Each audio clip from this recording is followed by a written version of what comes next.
hour and 20 minutes.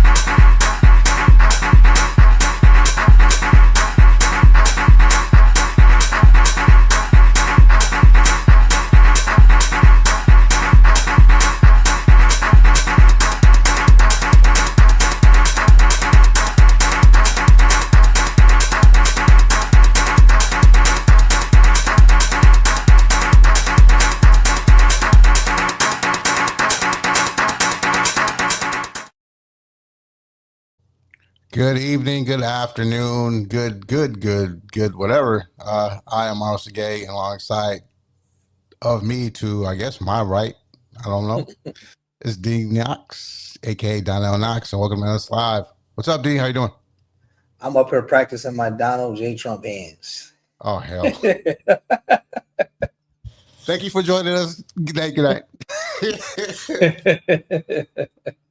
It's good exercise. I guess, yeah. If you want to, to do the Trump hands, yeah. It's all good, man. How you been? You been all right? Oh, yeah, man. I got out to the I got out to the forest area a couple of times. Then I came back in front of the studio and had some great sessions. So I recommend to you people, don't stay cooped up in the house all day. Don't quit doom scrolling. Get out and see some nature. You'll be surprised what it does for your creativity, especially if you're using Ableton or Bitwig. See, I know it was coming. See, now he has a new sponsor. Who is this? Bigwig? Bitwig is dope too. Like competing against each other is like the same thing, right? It's the same.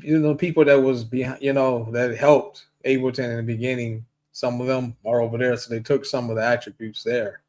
But I think Bitwig, it does have some things which is better, like especially if you're making ambient or generative music. Mm-hmm. They really got some nice things for generative music, like using LFOs and everything. Then, yeah, it can be really nice. But I mean, Ableton still does too, obviously. But yeah, Bitwig it's nice. Okay. So hopefully you people over there hear us. Need some sponsorship. Hey, but I'm still Fruity Loops too. Oh, there you go. Fruity Loops is still dope.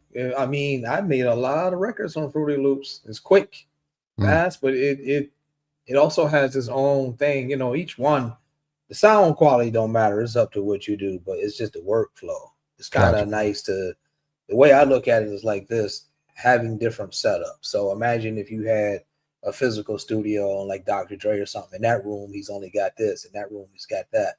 This room over here, but on your computer itself or your iPad or even your phone, you could have Reason, Fruity Loops, Ableton, Bitwig,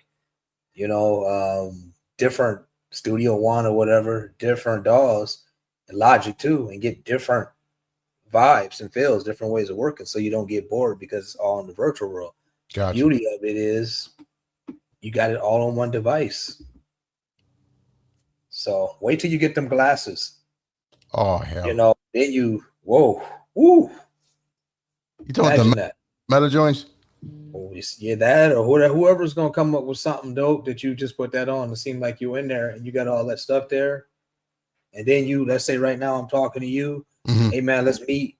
Let's go. We're gonna go in the Ableton room and bust out some beats and look like we both there. And the stuff looks like you can touch it, or actually you probably will be able to feel it through the glasses somehow. Oh, okay. I'm sure it's already here now anyway, because I was telling you 2 years ago about that club in Japan that people DJ at online. It's like it's similar to Bernheim, and people get paid. They just put their stuff on, DJ online, and it's like a lot of people go to that club online and they're paying to be in there, just sitting at home. But it's when you're in there DJing, it looks like people are around dancing and everything. That's nice. It's cool. Yeah, it's a whole world online that people are unaware of, that people only go there. They're buying music in there. They're going to clubs in there. They're meeting in there. And they're all from their home, but in the glasses. People don't pay attention because they're thinking, I want to go play in the club physically. I want to go. They're thinking the old ways, but they're not actually seeing what's available online. So Technology. Yeah, exactly. Speaking of technology,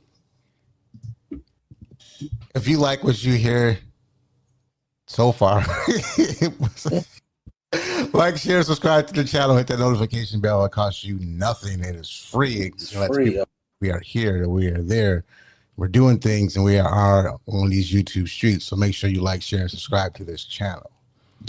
You can also follow us on Instagram, MS Live with D-KNOX, and on X, formerly known as Twitter, MS Live with D-KNOX. You can always email us too, the old-fashioned way. Yep. Hit them hands. Do the hands. Hit them hands. There you go. Get your hands in shape for typing. At gmail.com. You gotta make the face too. Yeah. Oh God, don't do the face. Don't do the face. Let people know that. Let us know what you like, don't like. Guest suggestions, which we actually had a few, so that's pretty dope. And just, I don't know, let us know what's up. So email us.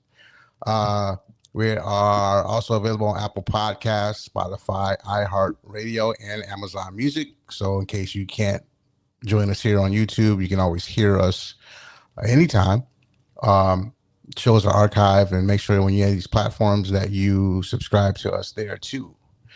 And when we ask you to like, share, and subscribe to the channel, we are also doing this because we are trying to get to the place so we can get some monetization of the channel, so the channel pays for itself. So until then, if you want to support us, you can send us donations. We're taking donations via PayPal.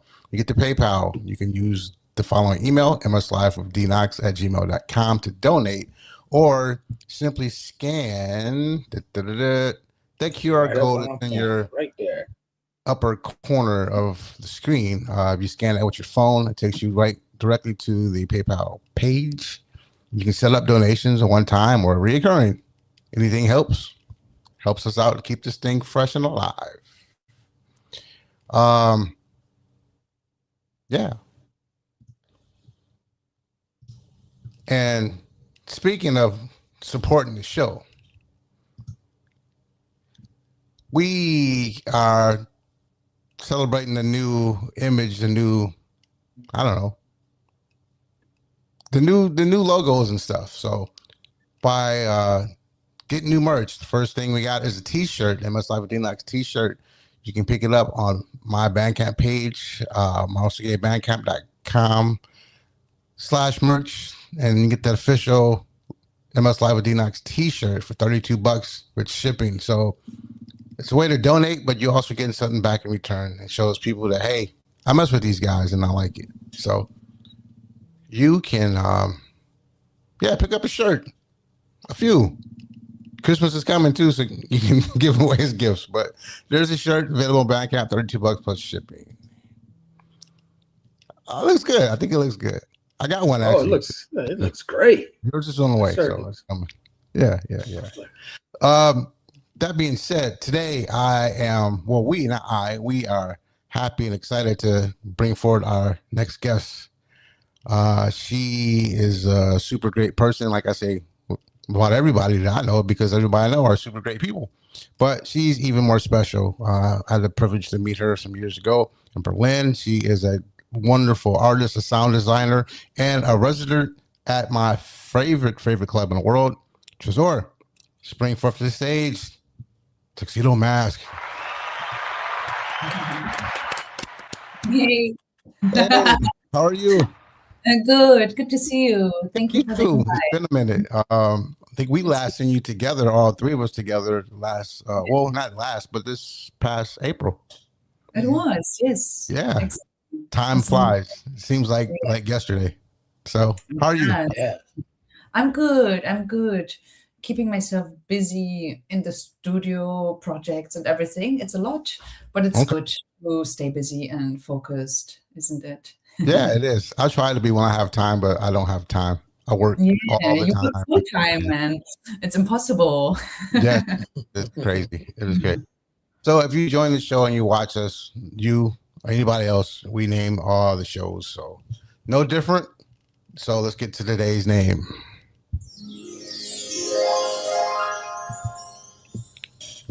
MS Live of D-KNOX, Season 2, Episode 55, Sailor Moon. Why Toxido not? Mask.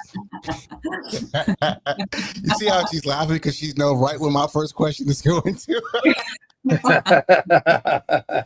So for a while, I was just like, listen, like, God, what, that name sounds familiar. Where is that from? I couldn't figure it out. It took me a little bit to figure it out, and I was like trying to get information more about you. Like I know you, but like more information about things I didn't know. And when I did my little Google search, hey, how come this anime character is popping up? We look also similar. Sailor Moon. Oh yeah. Okay. So explain the origins of your name.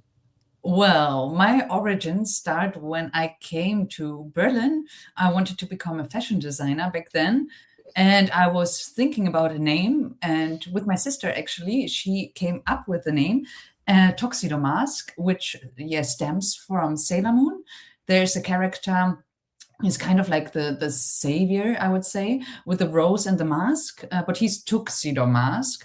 So I translated that name into Toxido Mask. And after I started doing music, I kept the name actually because I liked it. And the more I thought about it and the meaning for myself, the more I connected to it. And I mean, I left the interpretation always open for everybody. But for me, it means, I mean, it's quite it's a criticism against the society because I feel a lot of people do wear masks because they have to also, but also they choose to pretend we are always happy. Everything is always good. And for me, it's a bit of toxic as well, to be fair.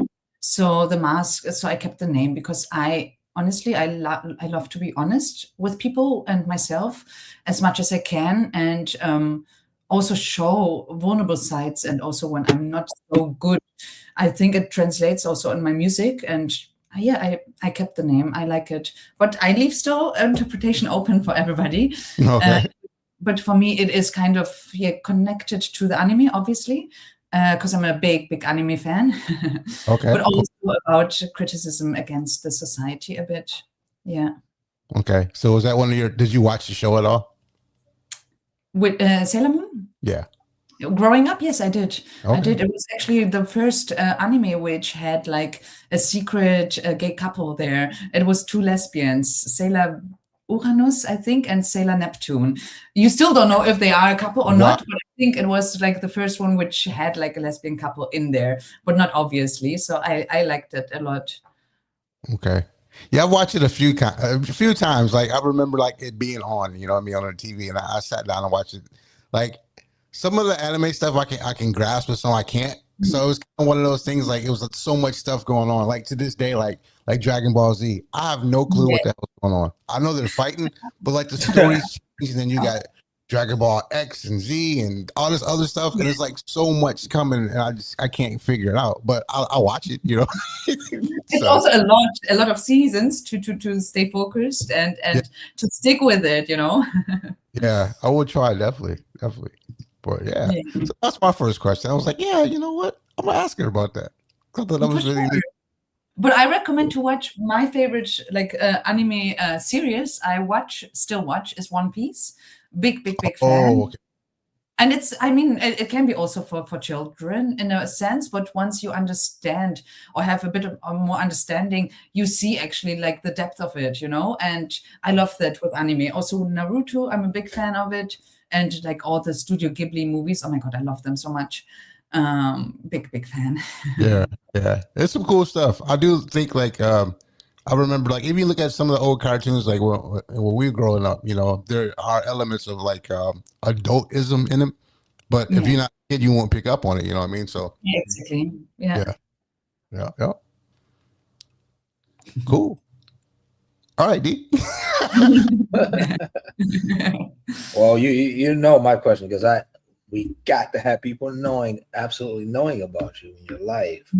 So please, must tell us what was life like growing up for you as a youngster up until now, wherever you were born and where you came from, and also tell us what is the day-to-day life like in Berlin every day currently for you? So I grew up in Göttingen. I'm currently there actually at my mom's. She is from Poland. My dad is also from Poland, but both were fleeing the Cold War, like in the 70s, 80s. I think, around that time. And they both met in Göttingen. Actually, it's like a university city. And they became my sister first, and then I came. And it was my childhood. I would say it was interesting. I mean, I had a happy childhood, luckily, but because we were like first generation immigrants. Well, I'm now second generation immigrant, so they didn't had it easy. You know, they were working class people, struggling financially and doing their best they could with their knowledge and their financial resources to make us a happy life. And they did their best, I would say. But when I was 10, actually, my father died. And then my mother was alone with 2 children. And that was, I mean, it must have been so hard on her. I was too young to comprehend her feeling. So I was very, very self-focused, and I hated the world for a long time, actually. And I was, just trying to go through puberty and just trying to understand the loss of such a big figure in your life. And it took me some years, because I don't want to go too deep in it. It's like a big story. But it took me just, to reflect, to understand, because my mother tried to put me into therapy as well, but I was not ready at all as a child in my puberty life. So I was just going, just finding my own path. And music helped a lot back then already, now as well. But it helped me to be a very conscious person, I would say, the growing up here in Göttingen and just what I went through, and to be a very understanding person of life and of the shortage and the value of it. So even if I go very deep, I still have a very optimistic view on things and a very happy view. But growing up in Göttingen, it was just interesting. I mean, after that trauma, I was just in my puberty, and then things were going crazy. Honestly, I was a bit out of control, for sure. I was getting thrown out of class a lot, not because I was stupid or because I did something, I don't know, or I didn't want to learn. I was just very hyperactive and always giggling with my friends and doing just a bunch of nonsense. So I was not the best student, let's say it like that. Okay. But I also stopped because we have like a degree here in Germany. It's called Abitur. It's like before you go to university, you finish it. And it's quite tough for a young person, I would say, because it's like a lot of studying, a lot of dedication. And I just didn't have that at all. I was like in my party phase. I was going out, just getting to know myself and music and everything. So I stopped school at a certain point. I just had to do 2 exams, redo them actually. And instead of redoing them, I shaved my head. Oh my God. I was very radical, but I needed it. So I shaved my head and went to a festival, Hurricane Festival. And I said, fuck that. I'm done with that. I'm done with the pressure of school, society, of everything. Went to the festival, had a lovely time actually. And then I decided to go to Berlin. That was my entrance to Berlin. Very wild and very, very, very, just still finding myself. And I moved to Berlin immediately, like after I turned 18. I packed my stuff. I packed a small car full up till here with stuff, because my sister was already in Berlin like 4 years before. So I went to Berlin occasionally and took her ID and went into clubs. It was a good time. But I went into like weird clubs, like 40 Seconds and stuff, where I got free drinks and just weird music. I'm not into that at all anymore, but it was just my beginning of Berlin. And then I came to Berlin to study fashion. I came with a car immediately and went to school, but unfortunately the wildness and the rebellion didn't stop there. It continued, because also in that schools I got kicked out of 2 because I had bad grades, not at all. I was even like sometimes the best student, regarding the grades, but missing time. I was never on time. I'm still struggle being on time, to be fair. And I was just sometimes not going there because it was, I felt, I'm not sure what's the right word, but it was like a lower degree, which I had. So it was very boring for me to be there and just redo some stuff, which I already knew. So I was like, guys, I don't have to be here, I come when it's necessary, but obviously the teachers didn't like that and didn't like that independency. So I got kicked out of fashion school twice. Wow. No, once I actually got the yes for the university as well, but I missed the letter to confirm by 1 day. By 1 day, it's just crazy because I was partying the day before and I was just like, yeah, whatever, I have time. I didn't. And then instead of doing fashion design, I had, in Germany, you get like, if you're a student, you get support, which is called BAföG. And I had it for like 3 semesters, so it's 1.5 years. And with that money, I was in studies of museum studies. Don't ask me why, because I think it was the only thing which was free. So I said, okay, let's just do it because I wanted to have the government support. And with that money, because I never went to university, that was not my field at all. I was not interested. And I just wanted to get the BAföG and just follow my dreams. And then I started music. I bought my first record players with that money and just went full into music. I was, I don't know, like 20, I think, and fully dedicated into music, bought records with all the money and just, mixed every day, went out to listen to music, educate myself. And not long after, I started to play music. It was my escape of not reality, I would say in a way, but my escape of sometimes all the clutter you have in your mind and just to connect to something which felt more profound than anything else I did before. So music, stick with me immediately because I needed to be creative. I needed to express myself in a way. And I think if I look back, like fashion design wouldn't have been my field at all. I still like it. I still appreciate it, but it is not my field at all. So I'm happy how things went, even if they were a little bit rebellious and a little bit crazy. But I'm happy and music stuck with me. And then I started to, because I was so dedicated into it, 2014, 15, I think I got from the government also support to study sound design. And I finished it. I was class best as well, because it was the first time something I really, really enjoyed. I really wanted to learn. And I was there. I didn't miss so much, luckily.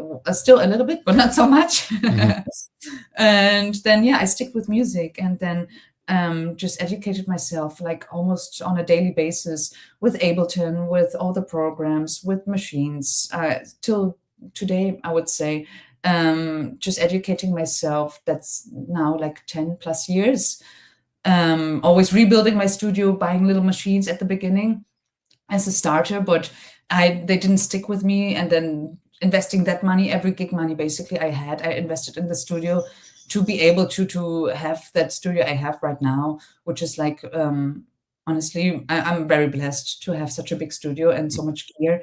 But it was hard work, a lot of dedication, a lot of time, commitment, a struggle, everything you can imagine was in that journey. Yeah. So the interview's over because you basically answered all my questions I was about to ask. Boom. I'm thinking like, okay, what? Check off. It's cool though. It's cool.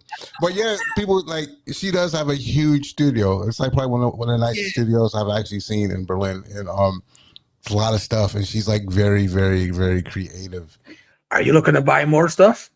Oh yes, obviously, always. Oh my God, I'm selling some things, so if you'll be interested, let's keep in touch. Yes, I'll write you on Instagram with looking to get rid of. Make you a great offer. Nice, perfect. Yeah. Gosh, you know what? See, now I have to find something because So I'm trying to remember because I know how we first linked up, it was pretty much it had to be Instagram, and I think you guys you were doing something. You and your former partner, I forgot her name. I want to say Sarah, but that could be wrong. Is it right? Yeah, exactly. Yeah. We contacted you, yes. Yeah. So they were doing some different things, and then you guys had a podcast series that you did, and you asked me to do a podcast for you. It was for your catharsis. Exactly. I still haven't. It's still running. Oh, you still run? Okay. Yeah, So I did that, and then that's how we first kicked it off, and we've been talking ever since. You know what I mean? And then meeting up for the first time and stuff like that. So it's been cool though. So that's my homie right there. Thank you for the mix. It was so nice because it was cool. I appreciate it because it's not common when you write like bigger known artists, you know, and you're still not like a big artist yourself or don't know them personally, and you write them and they write you back a nice message and are up for it, you know. I always appreciate that a lot. Yeah, it was good. When they actually write you back. Yeah, exactly. Yeah. Shame on some of you guys that I know. I've known you from the past. Some of these you're superstars, but I know you from back in the days. Shame on you for not getting back to people because you were once yourself in that situation. And I know a lot of people that were. And we helped a lot of you by bringing you over to Kalamazoo, playing on some of our big events. Yeah. And we did nice stuff for you too, remixes and tracks for you. And now, you know, you should show some love back. Shame on some of you guys. So yeah. The words expressed by D-KNOX does not. I'm like you, Myles. I don't like that when people do that. Yeah. I don't think you never get. So you could get so busy that it is hard to, you know, because I do get people writing me in the inbox too. And like, this dude wrote a couple weeks ago, but I was on the go and busy doing stuff. But I'd reach out back. Hey, you know, it's not for me. I'm not interested or hey, I'll try.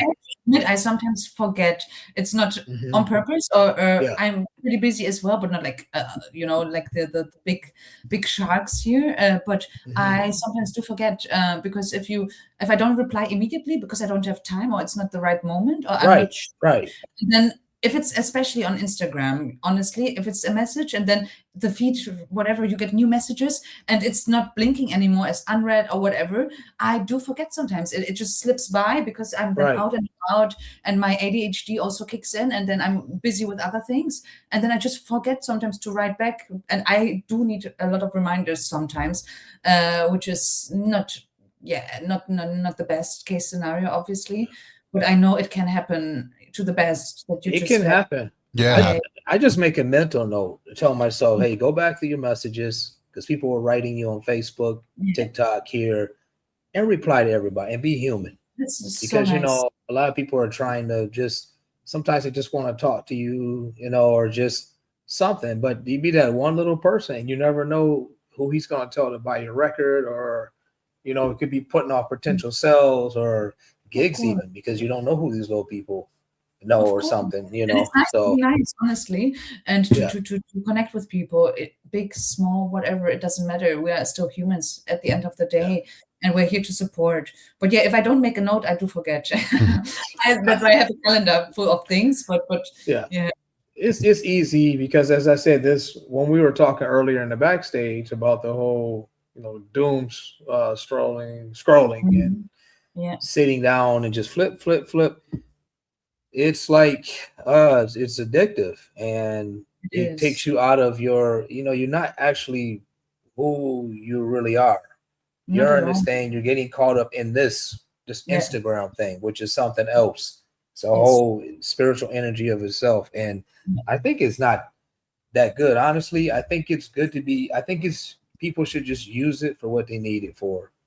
Go ahead, promote yourself, put your things out there so people can find you, but don't be just getting so involved in it that, you know, you're losing yourself because of this app, in fact. So I think What up, Josh? Yeah, I saw earlier. Is he already is he already in Berlin right now? He's in Berlin right now, that's right. I see. Yeah. And Josh, are you staying way out again as you were last time? Like everybody was in town, he was way out there. I think he's in the city. He's not in the burbs. Good, get in the city. He should get hooked up with Tim. Oh, he said we He out said, here. we out here. So he's out again. Maybe it's cheaper out there. It is. I live out there. No, it's still expensive. It's still expensive, unfortunately. But I'm in the outskirts of Berlin. Yeah. Yeah, your place is pretty. Well, yeah, you're pretty out there too. So where would you say you're like? Okay, outskirts to you. I know that sometimes I used to stay with Mark Hawkins out in Marzahn because the studio was out there. It's out there Where Cynthi's studio is and Kowalski and everybody. So a lot of times I would stay with him and we would go there. But a lot of times, most time I stayed with Tim Xavier by Oskroitz or even Wyatt. I don't know if you know her, but in Lichtenberg sometimes, but always closer in town. But you're like out in where are you? Köpenick. I don't even want to promote that area because I'm not a fan of that area at all. It's nice because it's nice to close to a lake. I just don't have to go there often. So for me, I went there to live with my ex-boyfriend back then to be more in nature. And before going completely out of Berlin, that was like a nice compromise. But we're not together anymore. And to be out there on your own, that area, honestly, it's very right-wing. I'm so frustrated. Oh, like Marzahn in a way, yeah. Oh yeah, it's crazy what's going on there. Just not that people are like necessarily aggressive or you feel it on the street. I do because I'm very sensitive. But what you see now, because we have like the coming up of the election. And just the posters and stuff, and they don't get torn down, and so many of them, and it's disgusting, honestly. I really, that area, I don't know, the people, and I had a discussion with somebody recently on the street, a little fight, a man, obviously, a white privileged man, but we were talking, and he was then just coming, I just said something about his cigarette thrown on the ground. I don't know what I should not say anything, but I just felt like I say something nice to him because there was an ashtray like right there, and I was just like, yeah, bro, and he immediately went political. He like, yeah, you are probably electing the green ones, and just made fun of me. And I'm like, I looked at him, I'm like, and you are the AfD ones or what? And he like, yes, I do actually. And I put my headphones on, and I didn't want to continue talking and discussing anything with him. But yeah, you feel it on the streets. And as a woman, I mean, they are against immigrants, they're against, I don't know, women rights, against so many things, and it just, it doesn't make sense at all. Mr's influence is like everywhere.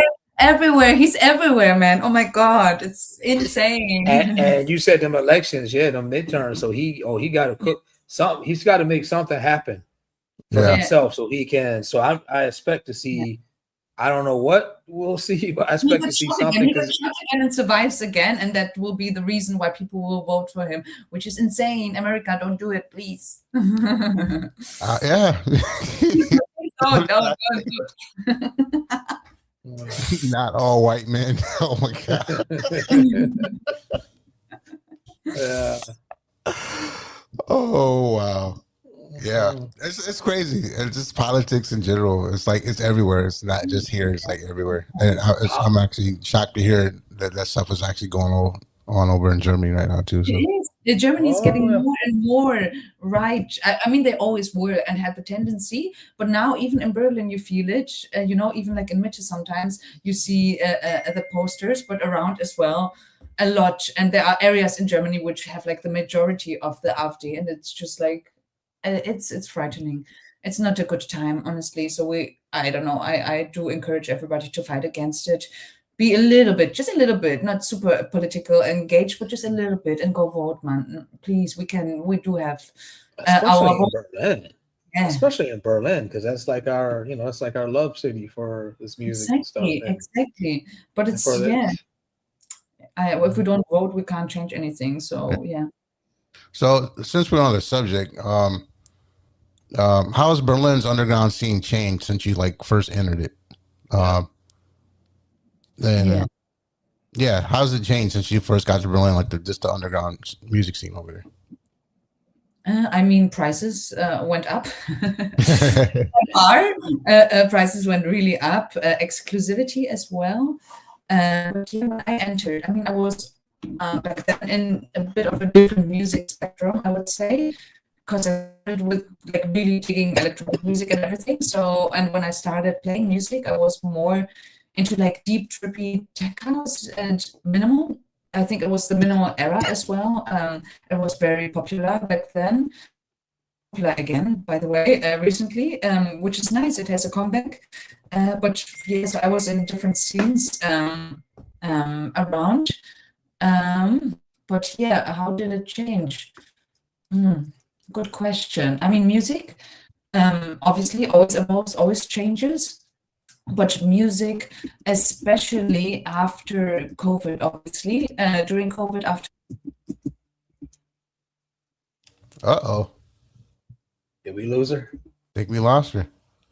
Say her connection is breaking up a bit. Yeah. I thought it was. Well, she said she was on the phone, so probably she will get back in. Yeah. Oh, and probably because we started. Well, see, that's your. That could be. have nothing to do with that. I'm like, forget that. They were like, stop. You could cut that out. Yeah. What Josh said, we have a problem. Yeah. Nah, probably just quit for the internet on the phone. Probably just cut for a moment and be back, depending on where she is and and how many people are using around her right now. Around her, yeah. Mm-hmm. Like I had that problem on Roberto's show when he said I was all garbly. And I said, dude, this time of day, people just home working. They're all on the same internet line. So, yeah.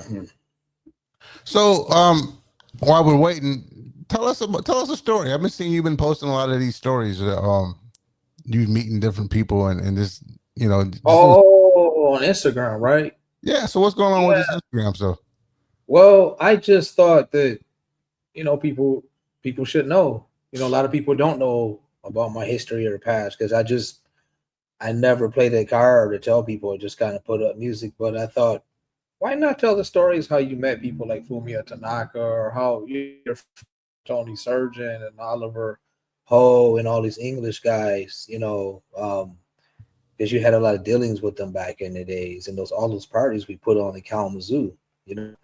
Things were huge back then, as you know, but as I always kept it humble, I didn't really present it as if it was big because my main priority was I was just happy to be making music.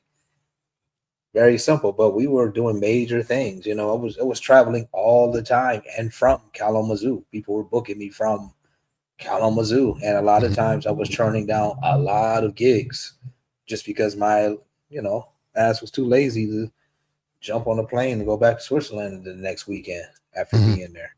I just couldn't conceive of it sometimes. I was just there last Friday. Well, I want to go again, type stuff. So, no, I'm going to be having each week. I said Thursdays will be my storytelling day because I got a lot of stories to tell.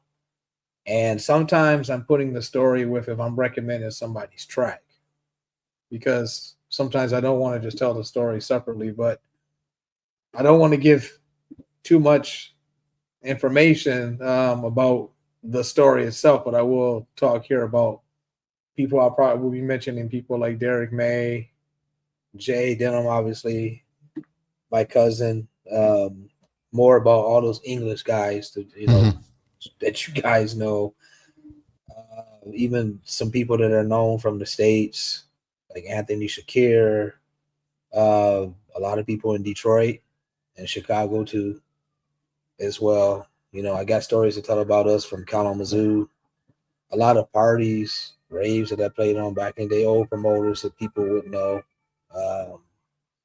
stories about clubs in Berlin, like my first time going to Berlin and playing over there or in Switzerland and other countries. So that's what the stories are for because they've just never been told. And like I said, I feel people should know. Yeah. That, and I'm not doing it for some kind of like self-promotion or gimmick to just like make the Instagram blow up because I don't know, a lot of people aren't aware that promoters aren't really looking at like how many followers you got. They want the story from your Instagram or your TikTok. They want you. Who are you? What are you about? So you could have 2,000 followers and be getting booked all the time. But I figured for me, this doesn't really only help me, but it helps these other people too, because people, oh, okay, that's cool. I didn't know he knew him. Yeah. Or I didn't know this about this kind of I didn't know they were friends that long. You know, a lot of these people I've known a really long time, and we keep in touch. So, you know, not every day or something like that, but once in a while, oh, hey man, how you doing? Oh, you coming in town? Let's link up, you know, let's talk. Right. People are surprised. Like, I didn't know you know him. Like, yep, I know the dude really well. Yeah. Oh yeah, Masioplex. I have to tell stories about that. And Seth Troxler, how these things came about. Yeah. Well, look like we have her back. I'm sorry. The Nutty Professor. Came back for the encore. I don't know how stable the Wi-Fi connection will be now. Okay, I think my data just went off completely, so I asked my sister quick to give me her phone. Let's see about that, because I was just talking. You guys disappeared suddenly, and I was like, okay, what's happening? I know said it was the hands. They were like, wait a minute, it's too much talk. And shut it down. Too much talk. Yeah. So I think the question, I think I asked you, how has Berlin changed how has the underground scene of Berlin changed since you've been there? Yeah.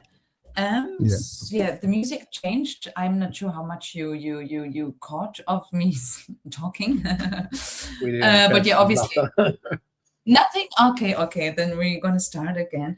Well, it changed. Music-wise, obviously, find the exclusivity as well in Berlin. That clubs, DJs, and whatever went even more exclusive than before. I think, for my personal perception. Prices, obviously, they everything gets more expensive. So club entrances, club drinks, everything what involves that, club fees as well for artists, everything increased a lot during that period. And also music, especially. Back then I was more like in a minimal tech house, deep trippy scene, and I evolved into techno. But even there, you feel the differences, which are for me especially noticeable after COVID, or during COVID, after COVID, the pandemic. Things just went so fast, like the BPMs, literally. Before, it was not such a trend. You had fast music within drum bass or whatever. Still, I mean, Abagaba and everything existed already before, but it was not so popular in the mainstream, especially how it is now. So I feel like for our techno music, which we love and appreciate, it just went really fast. It's still quite fast, I would say, the current speed, which can be nice if you do it deep and switch up a little bit of the rhythms and stuff. But if you keep like a 4 to the floor, for me personally, in like a high speed and like very, very busy, it doesn't do anything to me. It's just very fast and overwhelming at times as well, because it's just like the same continuous rhythm for so fast, and I'm like, guys, chill out, do some breaks, do some variations in order to keep the flow and everything interesting.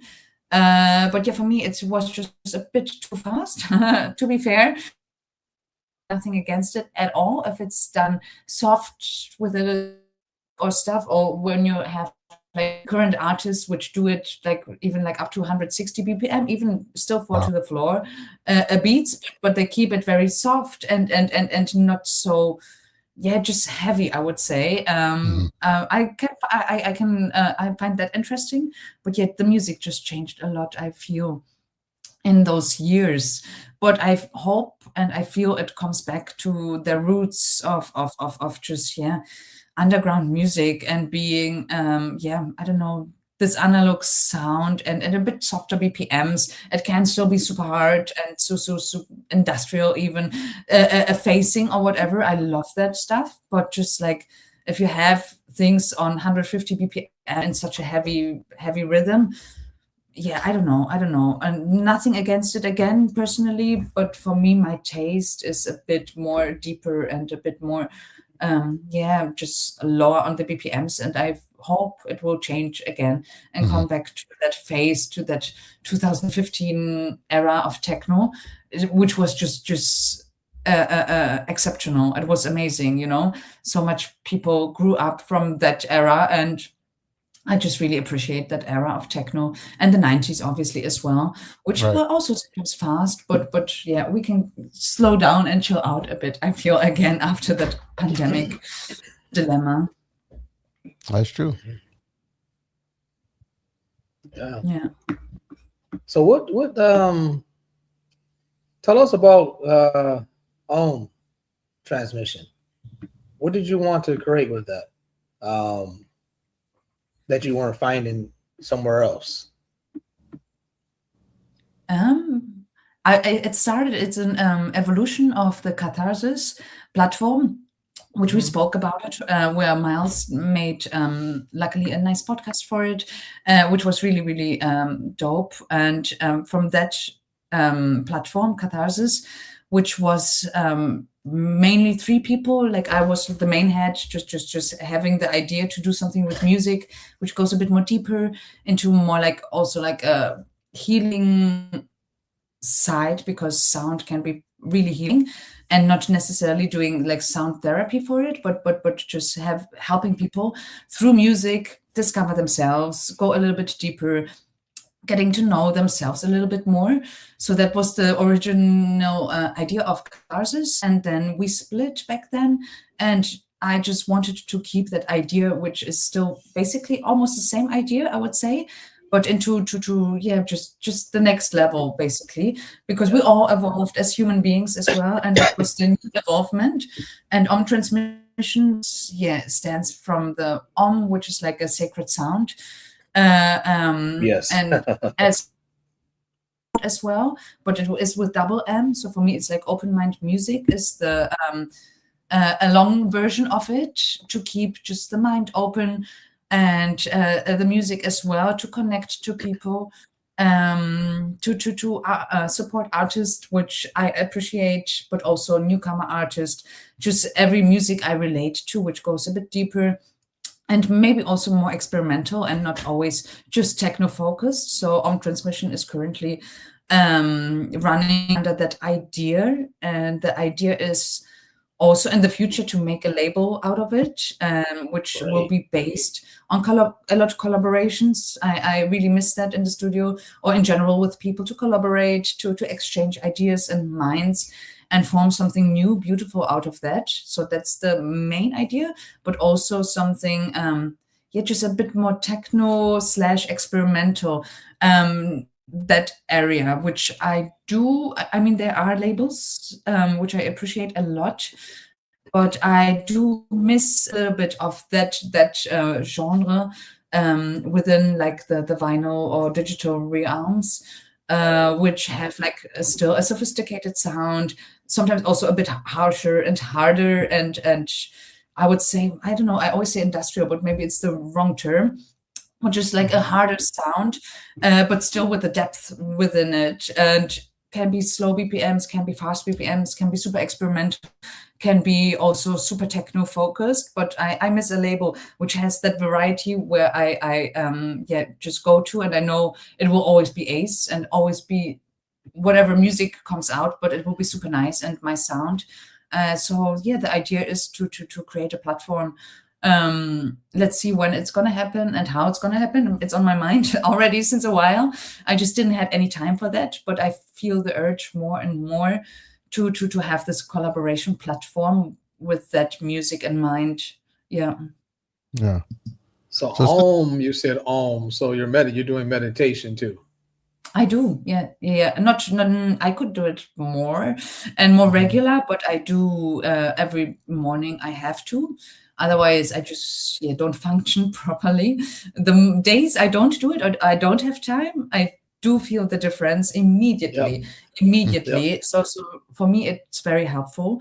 And I would love to go even deeper into it, even do Vipassana at some point, like the 10 days silent meditation. Love to do that. But let's see. Hopefully in the future, I have some time. I was supposed to do it in India now when I was in January, but it was not the right time for me to be off grid of everything. So let's see moving forward when this will happen. But I do meditation. I recommend it to everybody. Not just sit there in silence and imagine you don't think anything, because that's not going to happen, but to just focus on things like mantras or even music. When you create music on one specific sound, that can be also a meditation, maybe not in the creative process, but in the listening process, or have just guided meditations. They help me as well, where you have somebody guide you through breath work. Love breath work, big fan of that. Cold bath plunges I love as well.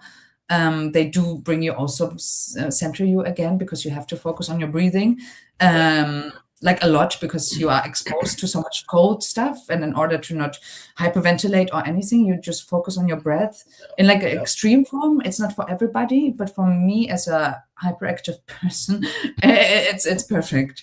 I love it. That's cool. I remember we touched on it a little bit in Berlin, because I always tell Myles that the same. If I don't do it, I feel it. I try to get up in the morning. If I don't do it in the morning, then at least at night, as you were saying. And I know too, when you're making music and you're just concentrating on that, that's actually a form of meditation too. Totally. As well. Totally. So it is. People do it. Trust me, when you start doing it, half the stuff you thought you wanted, you won't want. Yeah. Not at all. So my next question for you, I was wondering if you can tell us a bit about your relationship with Trésor. How did that come about, and what is it like actually being a resident there? Sure. It came up, I think, let me think back that I don't confuse the years.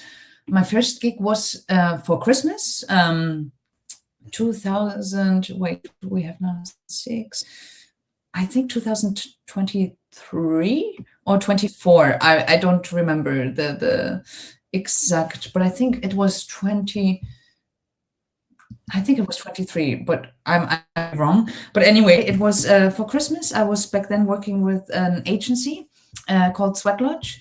They were the ones who had connection to Trésor, and they introduced me. So that was my first gig. So I planned to be at my mother's here in the hometown, but I skipped that. Of course, I got an invitation for Trésor. I'm like, no way, I'm going home. I'm staying here for Christmas. And went there and played with Eric Cloutier and Adam X. Very special night, very special experience.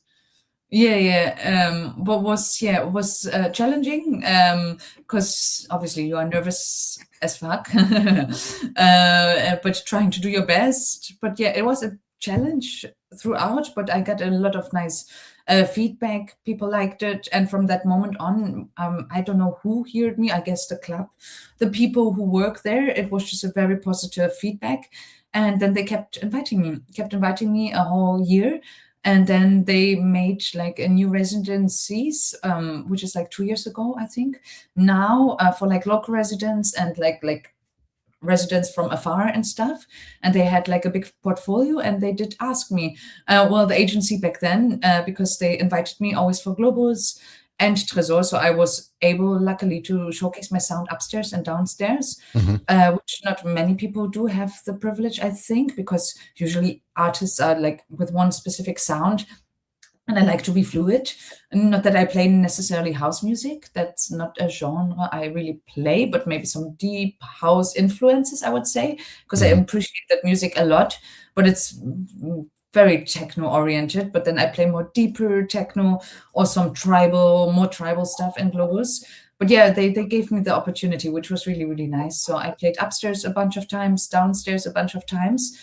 And the feedback was still the same, very positive. And from that moment, they did ask the agency and me to become a local resident. And from that moment, we continued working together. And I had the privilege also to host my own event there on a Thursday, which unfortunately the Thursdays don't happen anymore, but it was very successful. I invited Deliria as his other alias Congas.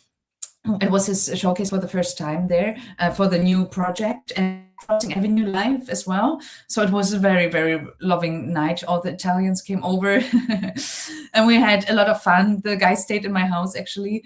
And it was a special night. It was very, very full.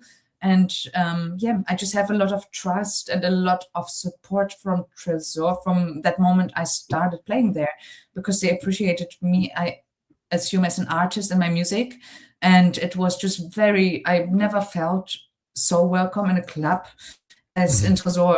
Never. Like I get the message days before, and then on that day I play, you get the message from the night manager. They pick you up, they take care of you, they introduce you, they curate it very well, I would say. Also the music, I do appreciate all the artists who play there, because they staged, it's like one of the clubs which stayed very true to the underground music and movement. And even if it's like different music sometimes, but it's they staged to their true essence and didn't change with the hype of the time, I feel. And we stayed in touch, and then resident since then. And I'm very, very, very thankful for them. It's I would say I'm blessed to be able to do that. Yeah, it was cool, because the last time I actually played, like I had the opportunity to play with you and Cecilia, so I thought that was pretty dope.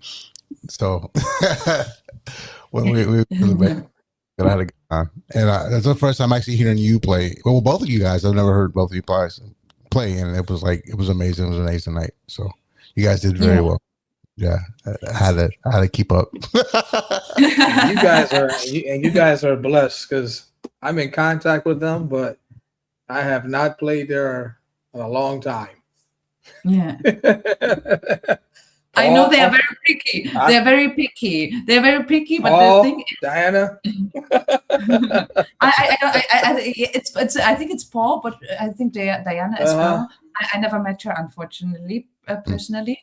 But I think the thing is, because a lot of people write them, so they get so many messages, and sometimes it also just gets by or whatever. But once you have the introduction, well, not necessarily from somebody, but once you play there again, I think that's enough to have that one showcase, and then they see you, they value you, they see what you do, rather than having a message. I think with messages, I don't know. I think it might be so many people write them, it's like so difficult to. It's the same like horror. When I was at horror and I was looking at the screen, the guy was showing me how many emails was coming in live. Exactly. But no, I would say Tresor is good. I write him. He does write me back. But I think, as Myles said, I always tend to hit them at the wrong time, because I hit them and then, we're booked up. And the next is this round. And then I, forget, and I write, we're booked up. It's like, of course, he's not going to remember to hit me back when he's got so many people. So I have to you have to be consistent. You have to be consistent for sure. And it can be exhausting also if you don't get a reply, and you write somebody and you just wait and you don't know where you at. But I think big clubs just I always get a reply. That's the funny part. Okay. It's like I do. Okay. Wow, that's like an ongoing conversation with him. But, that's why I said you guys are, because right when to get in there. But I should be more on that too, like you said. Too, like Myles. Okay, maybe now, right for next year in April or something like that. Yeah, you have to. It is 6 months. It is 6 months ahead, or even sometimes further. So she's saying 6. Like before, I used to know it was like 4, but now things are. It's more. Yeah, now it's like 6. Yeah, so you got to kind of be minimum. I think. I don't know the details, because I'm not the booker there, but I assume it's more than 6 months. Sometimes you plan ahead, not maybe full lineups, but you plan ahead like a long time, because people travel, people here and there. So you do. Also, when I went to Asia, I planned 6 months ahead, wrote clubs, and they like, man, it's I'm like, but I'm used to that, to plan ahead, they were surprised sometimes. But yeah, I think it's important to plan ahead with things like that.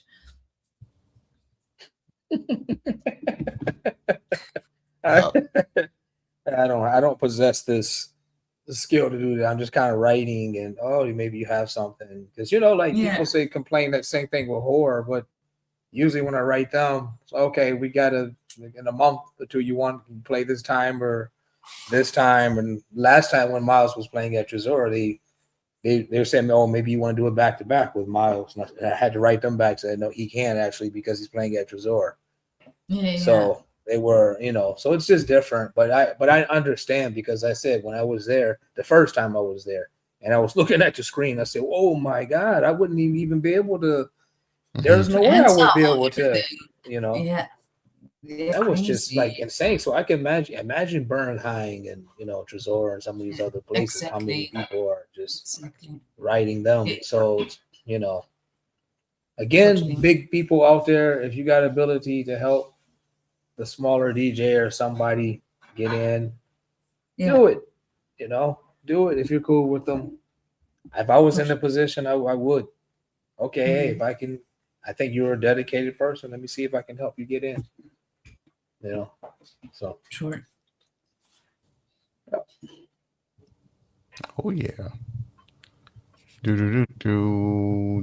Quick, can I ask you a quick question about meditation while he's thinking? Of course. Yeah, sure. Please, go ahead. Are you also like using crystal stones, singing bowls, for example? I do have tuning forks. I have 2 tuning forks from my friend Colin. He's also an artist. He's selling them. They are super nice. So I use them. I try more regular, but occasionally I do use them, to be fair. Singing bowls I don't have. I would love to have them, and also gongs or something like that in the future, and maybe include them also actually in some ambient live things. But currently I don't have that. What I do, it's guided meditation, sometimes a bit mantras or singing as well, but not a lot, very occasionally. It's and breath work. For me, breath work is the one which helps me the most and centers me the most. But yeah, crystals, I do have some crystals as well. I use for ceremonies. On full moon, I try full moons when I just take some time for myself and I just reflect during that period on the things which I have achieved or the things I want to achieve, and trying to just keep a grateful mind. But I do have like a little altar then with some crystals or some little things which I just collected over the years, which have, and I put some essence on, some white candles. Bit witchy, but I love that stuff. I love that stuff, like white magic, I would say, or holistic stuff. I don't know how you would call it, but I like that stuff a lot, and I do believe in energy a lot. There are places in Berlin where if I'm over there, let's just say for a weekend to do music related things, is there anywhere in the city where I could go meditate, for example, with a group of people? Yes. That are meditating? 100%. There are meditation centers. We have a couple. Okay. I don't go to them because they're too far, but we have a couple of them, like Buddhistic temples or meditation centers as well. Or there are also like gatherings for sound healing a lot, where people come and sometimes do some ambient live music and include it with meditation or laying down and just go a little bit deeper with music, which can help people as well, rather than just having like a guided meditation, to just go deeper with ambient music and then with gongs or singing bowls or whatever. We have that in Berlin, like it could be more for sure, I would say, but there is a program like that. Luckily, I know a lot of beautiful artists like that who do something on a regular basis. For sure. So please, I'm not going to write you on Instagram because you're going to forget to check. Please, on Instagram, give me your WhatsApp contact. Give me your number so I can write you on WhatsApp, because I know you'll see that faster. Sure. Because the next time I am in Berlin, I am going to want to check out one of those meditation centers, and I'm going to want to check out your studio at some point, since you have a lot 100%. Always welcome. Toys in there. So. Yeah. But I have to come by taxi, I guess, to that area at night so that the far rightist people don't see me coming there. My studio is actually closer. My studio is actually closer than Köpenick. Oh. Luckily, it's not in Köpenick. It's opposite of Funkhaus, which is called Gaswerk. Gaswerk. So I have my studio there. And you're safe. You're safe. You can go anytime. Cool. Yeah. It's chill. Since we're talking about production and stuff, yeah.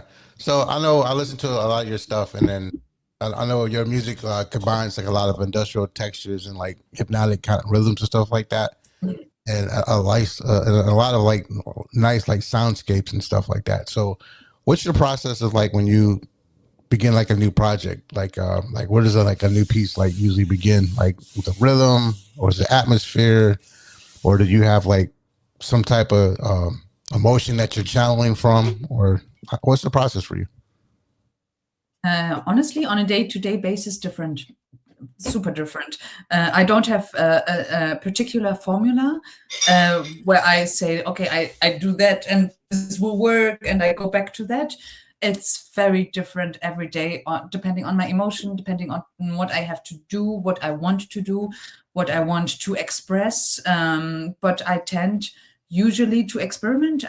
Usually what I do in the studio, first thing, if I started something new, I go to the modular system. I go to the modular, I sit down, do a patch, have an idea in mind, try to recreate that what I have in mind. Never works. So but then I experiment with that, and usually the mistakes or come out in that process are more valuable than the initial idea which I had. So I do long recordings on that. Sometimes I get stuck on that as well a little bit, but usually it's the modular experimentation and then finding some interesting sounds. And once I find something I find interesting, I'm like, okay, let's stick with that and let's continue on that. And then I develop the grooves, usually the kicks a little bit later, but sometimes also at the beginning. It depends on my mood, honestly. But for me, music, that's why I do also so many different music genres, because I can't stick with one. I think it's part of my ADHD, but also part of just who I am as a person. So I can't stick with one genre and with one formula. I have to experiment. That's why I have also so many machines, because I have to just change up my mind sometimes. So I go to that machine. Sometimes I just sit on one synthesizer. I think I showed you one ambient track in the studio that was also, I was sit on the synthesizer, recorded some chords. I'm like, oh, that's actually nice, and made a track up by that emotion, which was on that day. But yeah, it's always. Yeah, I think I'm a quite emotional person, so it is usually emotional based. But sometimes when I have deadlines, I try to get that emotion a little bit away from the process and try to just focus on finishing it, which is still a bit of a journey. But I'm getting there. I'm further than I have ever been with the dedication and just the focus and just trying to finish stuff, because I just let a lot of deadlines pass in the last year, because I went through a heavy breakup and my mind was just somewhere else. And I had deadlines, like beautiful deadlines for beautiful projects, which means so much to me, but my mind was just somewhere completely else. And then every time I tried to finish it, it just didn't work. It didn't work. I started, my mind was somewhere else. And in that process, I started actually a second ambient album, which is also dedicated to that breakup, sad, but also a blessing, both in a way, because the music I created there, for me, it's definitely the most beautiful music I have so far created. But it doesn't, I don't think necessarily that music only comes from a place of hurt. It can also come from a beautiful emotions, but I feel like the depth when you go through something in life so profound, the music which comes out in that process, just is a bit deeper and catches me more. So currently just focusing on that, to finish my deadlines, and let's see what the future brings me. It's great. Yeah, it is. Deep conversation, very deep convo. Always. Oh my God, it's too deep. I know. I wish it wouldn't be so deep. I'm so sorry. It's so deep.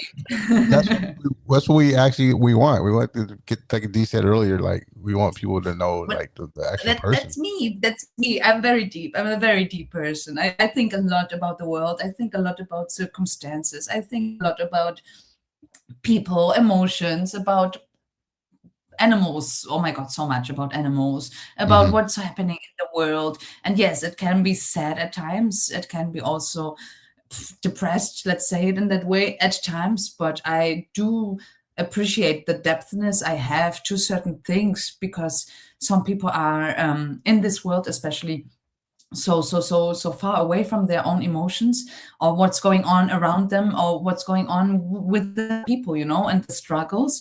And I do see it a lot. I do feel it a lot. And I do try to not, get overwhelmed by it, or try to get in like depressed phases. Through that, I try to use it in a beautiful sense, that depth I do have, and a lot of people I think have, but to create something beautiful out of it, and hopefully maybe a better change in that world, man. That would be so dope if we can change just a little bit. Would be nice. What do you miss about Poland? Because you're Polish, so you got family in Poland. What are some things that you miss about Poland? Being the in food. Germany all the time. Yeah, we got to talk about the food. I got to ask you. Food and the soups, pierogi, everything. I miss so much. I love it. They have the best soups. I just talked to my sister a couple days ago. I think they have 210-ish different recipes of soups. They are so good.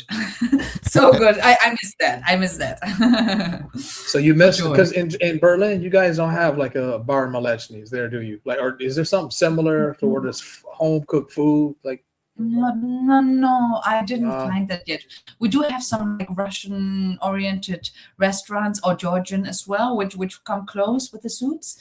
But maybe I didn't experiment enough. But there is like one meat bar, we call it in German, which is at Funkhaus, but it's different. It's Italian focused food. No, we don't have that so much. I wish we would have more. That would be dope. Yeah.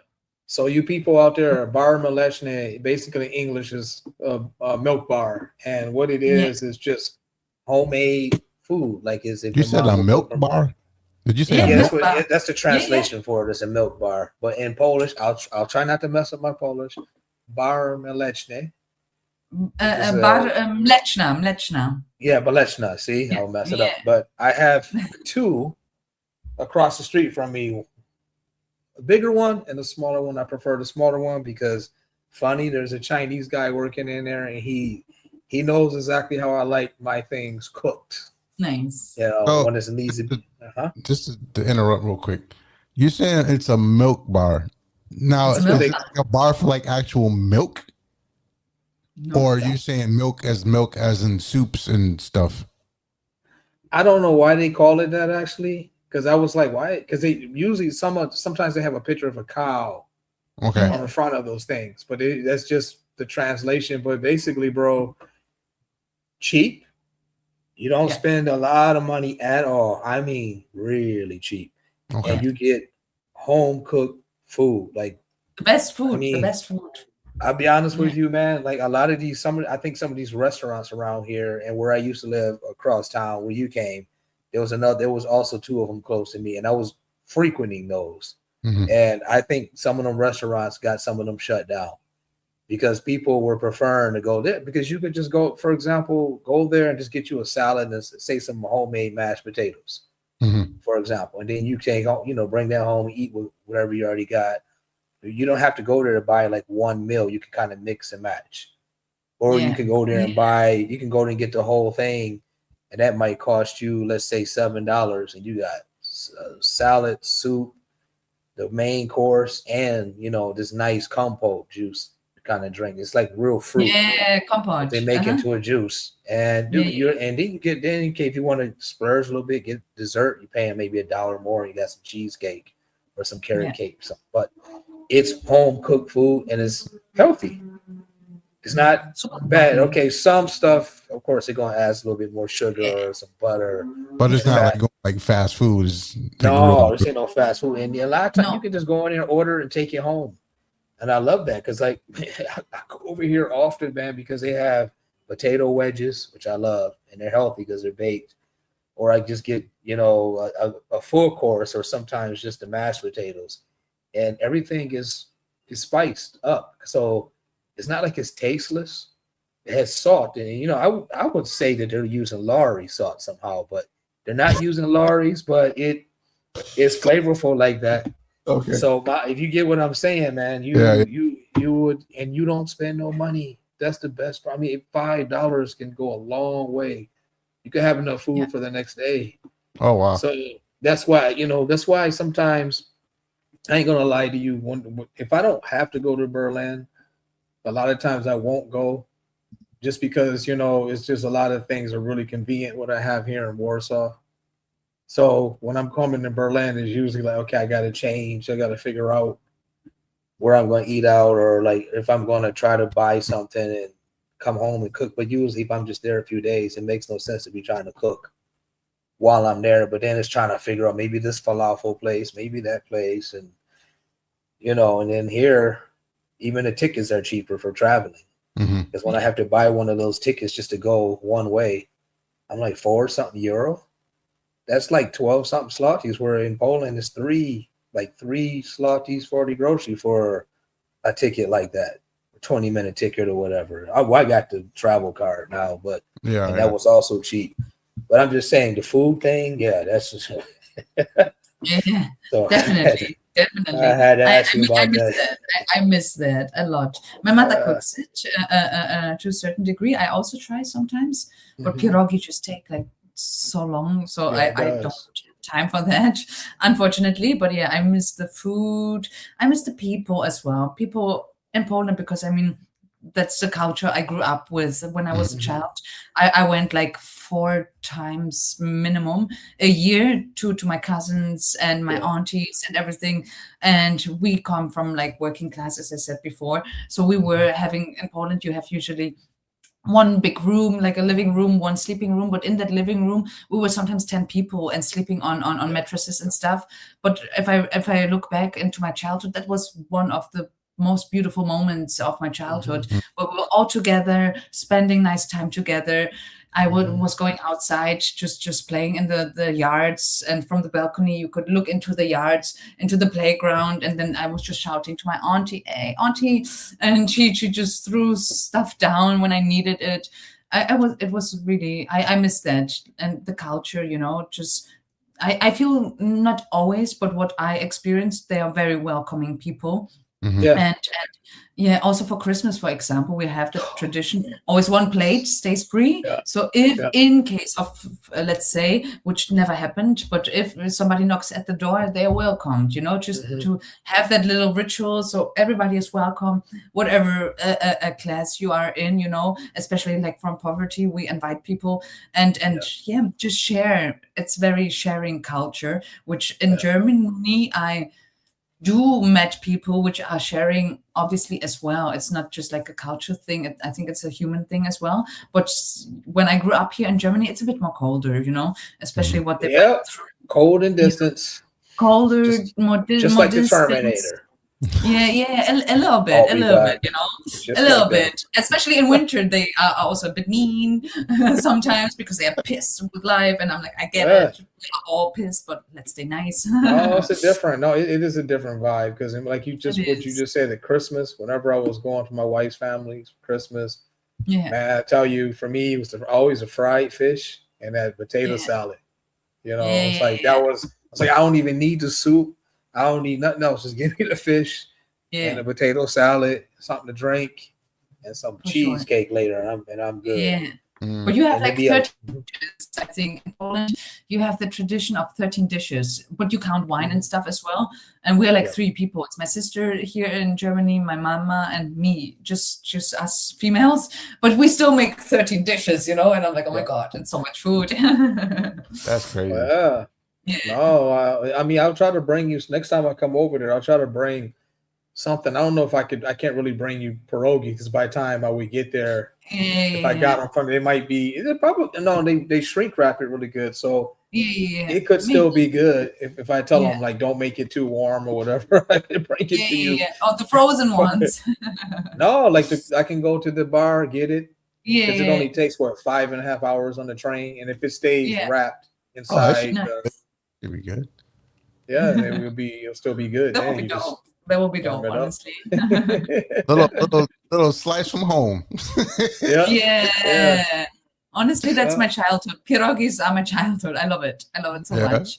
I like those Russian. I like the Russian ones. I like the potato and cheese ones. Potato and cheese, I just had them. That's my favorite ones. I tried the Polish version a bit more with sauerkraut. What's the English term? Also sauerkraut? Oh, sauerkraut. Yeah, and it's like cabbage and sauerkraut. Cabbage. Yeah, exactly. Yeah. They are my favorite ones. Oh, the sauerkraut one. Yeah, and then I like to fry them a little bit with butter and then put onions on them too. A little bit sour cream. Exactly. It gives it a little bit more taste to it. But I figured you would. Me and food, man. Like we had Pooja B on here, and we started talking about Indian food. And I think I made her hungry. Amazing. After. Nice. I'm a foodie too. Yeah, foodie. And you got me too. I love food. Who doesn't love food? Come on, food is amazing. That's right. All right, so wrap things up a bit. So we got a few questions like in a kind of closing round. Sure, hit me. Let's see where you go. All right, so I guess do your best. If you want to say, yeah, I'm not answering that question, you don't have to. But we'll see what happens. All right. Opening or closing set? What do you prefer?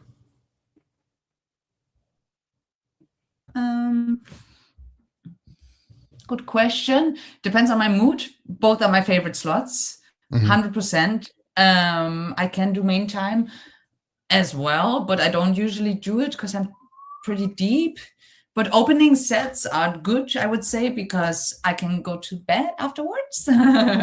But closing sets are a little bit more, but that part. But closing sets are a little bit more special. Especially, it depends, on the club, on the venue, and how the crowd is going, and if they continue going, and if they are up for a good closing, then closing hands down best. But I appreciate opening sets a lot as well. But if I can choose closing. Gotcha. And kind of on the same thing with the sense of time. When you go to the studio, you'd rather be in the studio sunrise or sunset? So like night or... I mean, I'm more creative sunset, to be fair. But I'm a sunrise person, or I try to be. But I'm more creative sunset always. Okay. Yeah. 2 more. Give me. Which artist, if you had to choose from, which artist would you love to do a collaboration with? Oh, there are a lot. Only one. Only one? Okay, Only I one. have it. Only one. Donato Dossi. 100%. Okay. And why? Yeah. And why? He was the one who changed my musical career, or my musical... how I experience music in a way, and how I express myself as a musician, because back then I did more of the, as I told you before, more the minimal sound, tech house, still within the same flair, which I have now, deep, experimental, and very hypnotic. But then I sticked with that sound because it felt very safe. And but I collected already techno, I collected experimental sounds, but I never had the courage to experiment on the dance floor. And 2018, I saw him in Panorama Bar blew my mind, changed my perception of everything. He just played vinyl, everything from industrial to tribal to disco, everything flawlessly. And I told my friends to talk to them at all. I said, shush.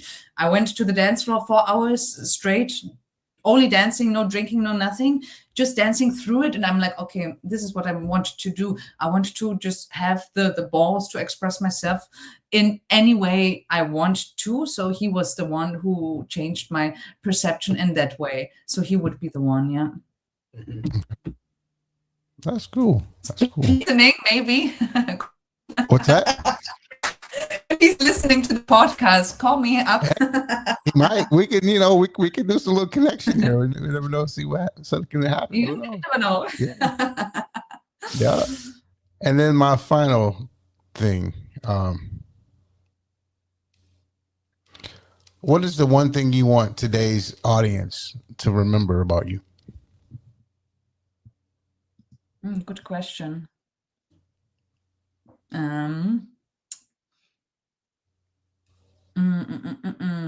Well, let me think about that for a second. Okay. Well, I guess just, what I try to present with my music and the storyline I try to present within the music, if they do understand that and are also open for experimentations and going deep within the sound, don't leave the dance floor when it goes too weird, too experimental, or suddenly there is no kick. If they are up that journey and are open for that journey, that they remember that journey I tried to present with my sets. I think that's like the main thing I want people to remember. Yeah. That's nice. Yeah. Yeah. I like that. We'll go with it. Nice. It counts. It counts. Yeah, I like that. All right, D, what you got? You got last questions? I just wrote you on Instagram so that way you won't forget to go ahead and add me on WhatsApp so we can, like I said, when I come over there, I do want to go for the meditation thing. Let's do and I that. want to see your studio.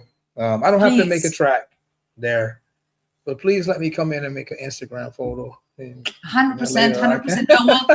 You're welcome for jams anytime. And I hope soon I'm gonna be more in Poland. That would be so dope. Yeah. And it's so dope that you live in Poland. I love that, really. Yeah, well, I got Steve, and that's as Myles and I were talking about these stories I've been doing every Thursday. I'm gonna have a lot of stories about Poland too, because there's I'm kind of also one of the guys from the past of playing in Poland, even though I'm a foreigner. Of like a lot of dudes that played back in the days, like Jacek Sienkiewicz and other guys, Like I've like my first party back here was in 2002, and I wasn't living here then. I was just coming over for gigs. So there's gonna be some stories about Poland, definitely. Nice. And people who was around then and parties, et cetera, et cetera. So it's just really comfortable here, honestly. I feel like sometimes I'm in Kalamazoo living over here in certain parts, because there's like some similar parts and things that I do in Kalamazoo I'm able to do over here as well. And obviously live fully in English without even really having to know, even though I would like to, and I feel I should be more fluent in Polish, without having to use a translator. But it's difficult language. It's a difficult language. It is. Very, it is. very. It's not an easy language. Not at all. If I when I started to learn a little bit of grammar, then that did help, because I started hearing people use certain things like mommy, machi, and all this stuff every day. Yeah. I said, oh, okay, I remember, studying that on YouTube and putting the verbs and things together. But still, I can't roll my R's. Like, there's just things I just cannot, like hydrogen peroxide in Polish. Yeah. But I try to, it's not hydrogen peroxide, but it's the same length. And a hard word, what is it, Voda Utslenonia, something like this. And they always laugh at me when I try to say it, but But yeah, so my last question basically is,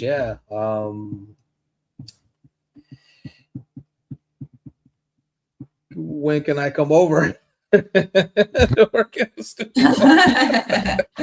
That's Whenever you free. You think October, November-ish?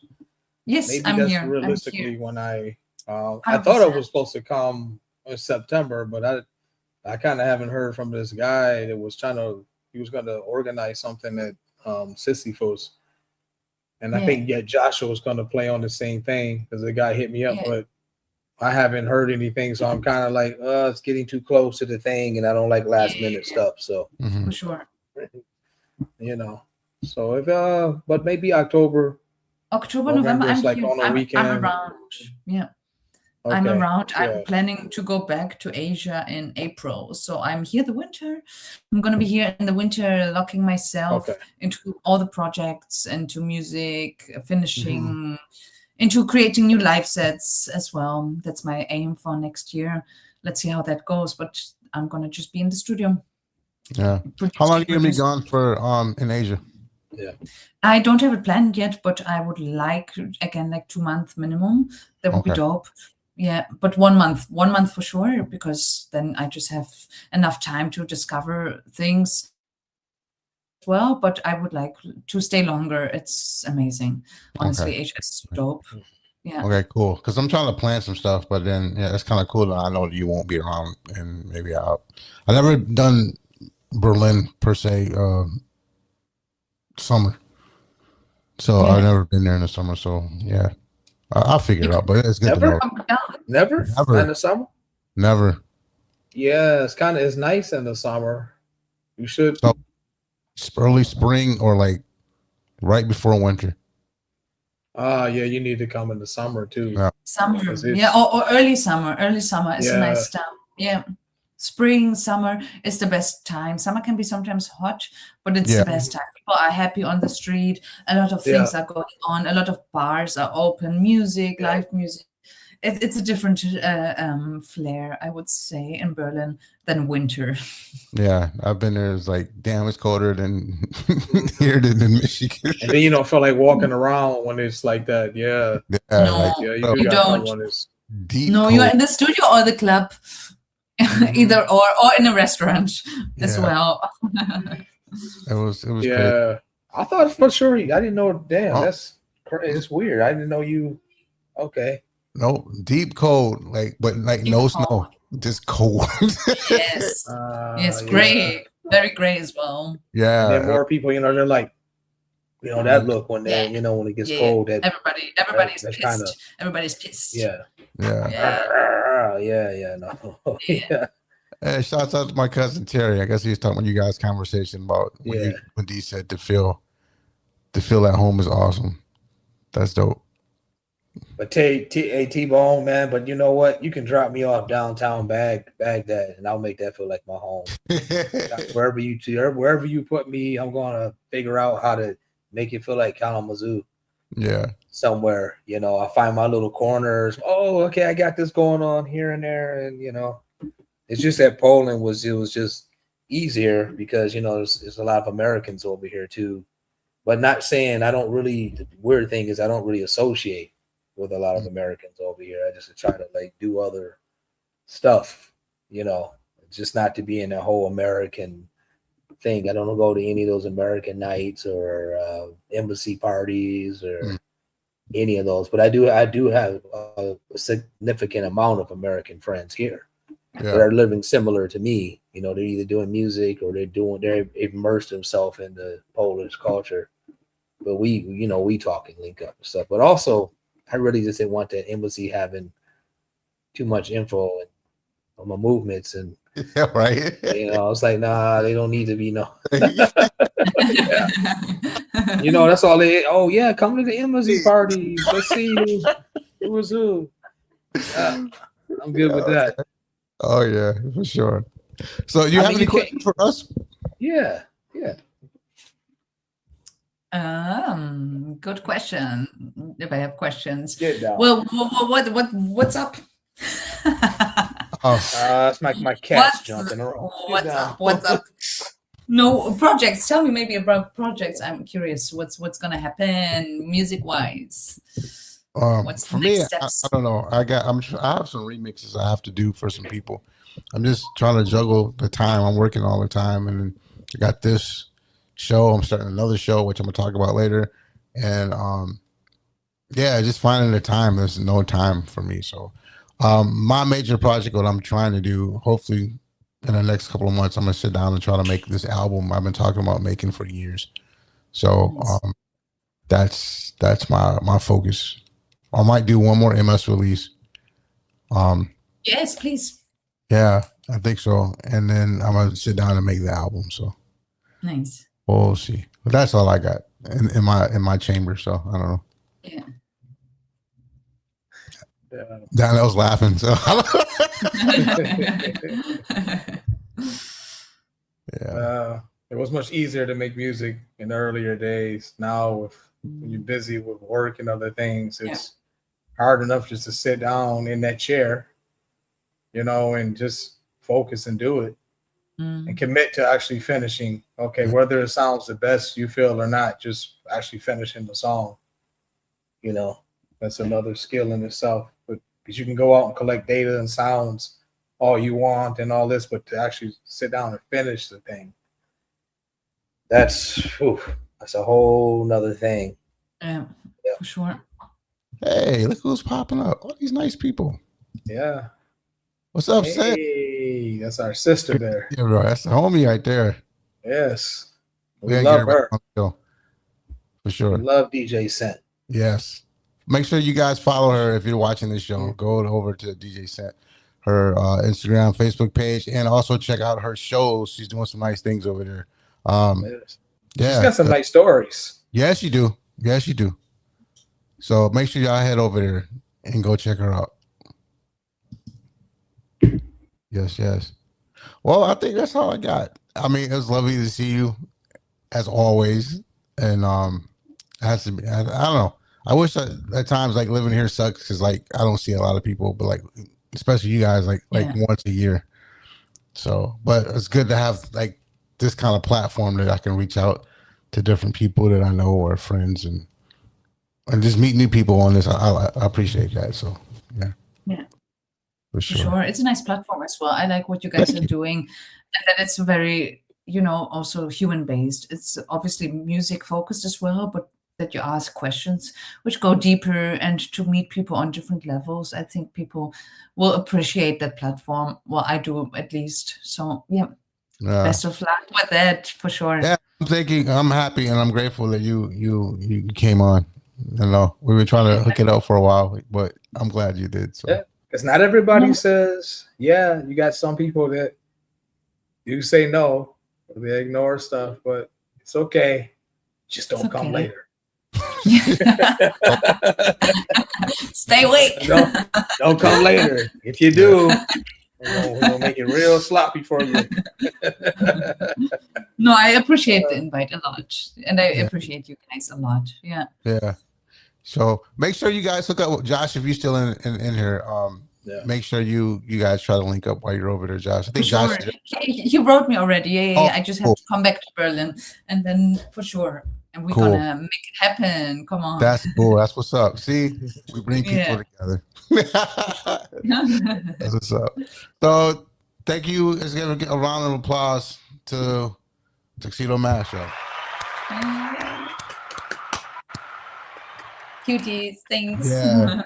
So I should have did this before. Tell everybody where they can find you and what you got. Anything coming up you want to tell the people? Find me on Instagram, Toxic Mask, SS. I think SoundCloud the same as well. Bandcamp as well. I think that are my socials. And coming up in my first techno EP, soon to be announced. I'm not going to say where. Stay tuned and you will find out.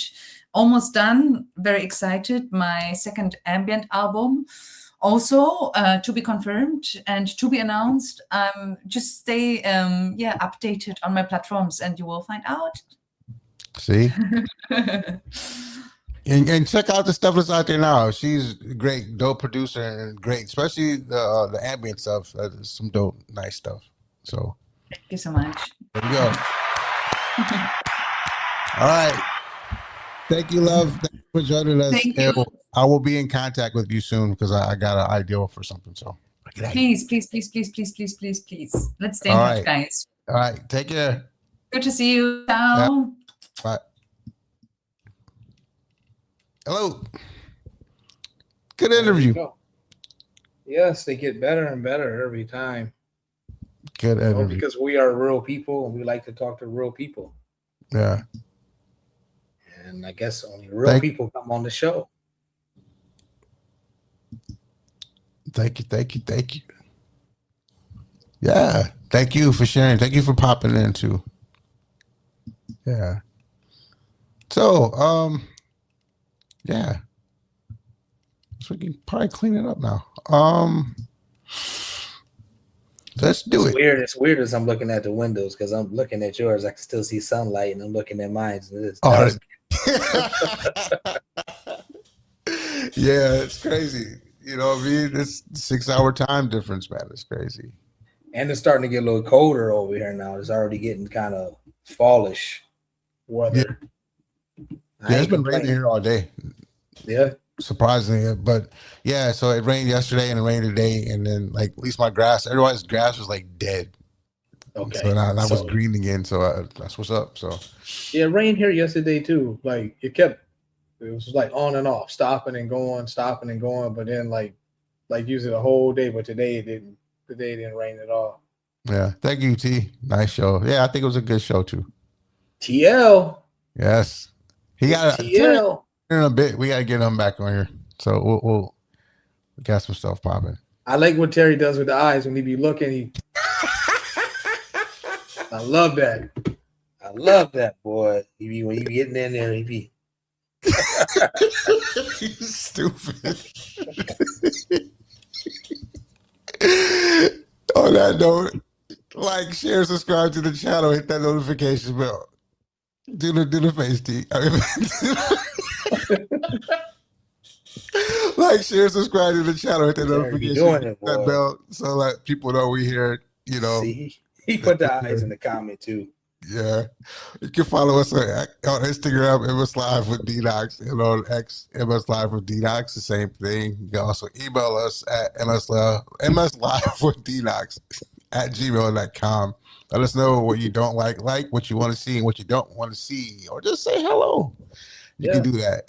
We are also available on Apple Podcasts, Spotify, iHeartRadio, and Amazon Music. So if you don't want to see us, you can't see us for any kind of reason, you can always hear us. So make sure you subscribe to us when you're on those platforms.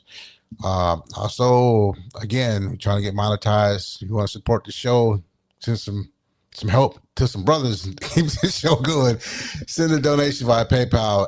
Use MSLive with D-KNOX @gmail.com as the email, or scan that QR code that's up in that corner up there, which is about to disappear, but it's here doing the show, so you can go see it. And like I said before, support us another way. Go pick up one of these nice shirts. MS Live with D-KNOX, the official t-shirt, is now available on my Bandcamp page for $32 plus shipping. It looks good. Don't you think it look good, D? What do you think? I think it looks good, and I think maybe Brother Allen will make a cartoon out of us, or a comic book skit. That would be dope. Nice characters right there, yeah. That would be dope. Yeah. The MS Live comic book series, Mr. Oldham. That would be nice. Drawing skills. So just so people know, my homegirl's daughter drew me, and then my niece London drew Donnell, and we could put it together. So yeah, that's it. Shout out to my niece London. Thank you for doing that. Thank you. Yeah. What else we got? Oh, might as well do it all. So we are also available for booking. We both DJ. Donnell's doing his DJ live hybrid thing still, and I'm just DJing, and I am currently accepting bookings for worldwide. So check out the people at Position 2 Bookings. On board right now is myself, Joshua Tree, who's been in the chat today and is currently in Berlin, and he has a few openings for gigs. So get at us to get him booked if you want. Nuntius Noctis, aka Mike Ned, plural, Chicago Skyway, Laura Endorf, the homie, Hakeem Murphy, FBK, Lee Holman, Donnell himself, Roberto Ingram, Mike Darrow, and Tim Xavier. These are all the people that Position 2 represents. So if you want to book any of them, go there.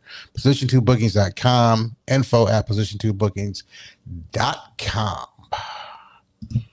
Also, head over to the Sonic Mind Records official Bandcamp page. Yes, get over there. Some you don't got no merchandise yet, do you? Yeah, you do. You got your shirt. I ran out of merchandise. They just bought it up, so and the printing companies are kind of full over here, so I got to wait a bit before I can print up some more shirts. Okay. Well, he will have merch in them shirts. So I still need one. Yeah, I need to make some more. But while you're over there, check out. It got some nice merchandise over there. The releases digital, maybe even some physical vinyl. I'm not sure, but go over there. Head over to Bandcamp, the official Sonic Mind Records Bandcamp page at sonicmindrecords.bandcamp.com/music. And as you may or may not know, I have my own podcast, Somewhere In Podcast, that is on SoundCloud, on my SoundCloud page. And right now, I just did the current scene. I did this concept with scene, so I don't know, almost like you're watching a movie or something. Currently on scene 14, and it's out. I dropped it a few days ago. Head over to SoundCloud, my SoundCloud. There's the address to that mix, but go there and check it out. It's the Somewhere In Podcast playlist, and go check it out. You won't be disappointed. And while I'll take this time to further promote myself, I am starting a new podcast called MS After Dark. First series premieres Friday, September 4th at 10 p.m. Eastern Standard Time. It's basically me, not really music related. It's me, my loved ones, family, friends, and stuff. And we're talking about current events and just kicking it. So, different side of me. You can come check it out. MS After Dark series premiere again Friday, September 4th on YouTube, 10 p.m. Eastern Standard Time. So, if you get that, go check it out. You'll see more about it in my feeds and stuff like that. And next up, MS Live with D-KNOX. Our next guest is the one and only Mr. Tyree Cooper, legendary Tyree Cooper, Chicago's own Tyree Cooper. Turn up the bass, guy Tyree Cooper. So make sure you check that out. Sunday, September 13th. So not next week. Got a week off, and then we're back the following week. So Sunday, September 13th at 2 p.m. Eastern Standard Time, 8 p.m. CET, which is Central European Time, on YouTube. Don't miss it. It's going to be dope. So it is that time again. What time is it? Hammer time. These words of wisdom.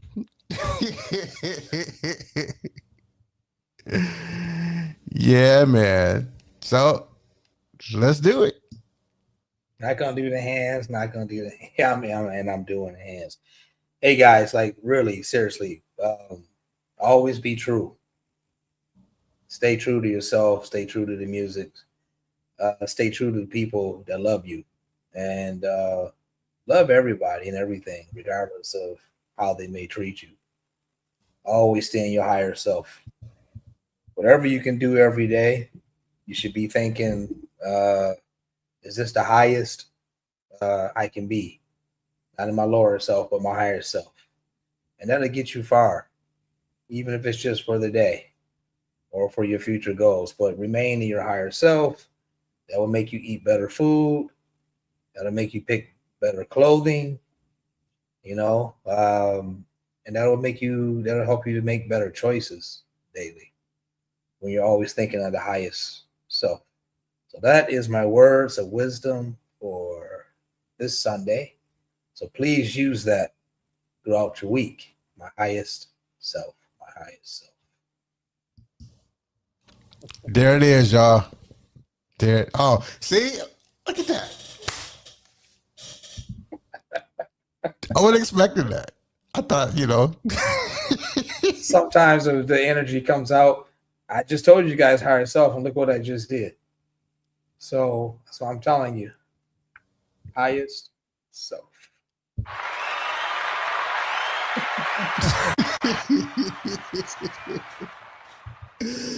Oh man, it will go over some people's heads, but Yeah. those that know, like who was just on the show, they know. People that are meditating every day, they know what I'm talking about. They know. yeah. Get that meditation in. So everybody, we thank y'all for tuning in. We had a great episode, I do believe, and thank you for your support. Without you, we wouldn't be doing this, and Exactly. we wouldn't be where we are now. So we greatly thank everybody who supports us and all our endeavors and projects, and it means a lot to us. So, yeah. That being said, y'all, thank you for tuning in, and we'll see you soon. Peace.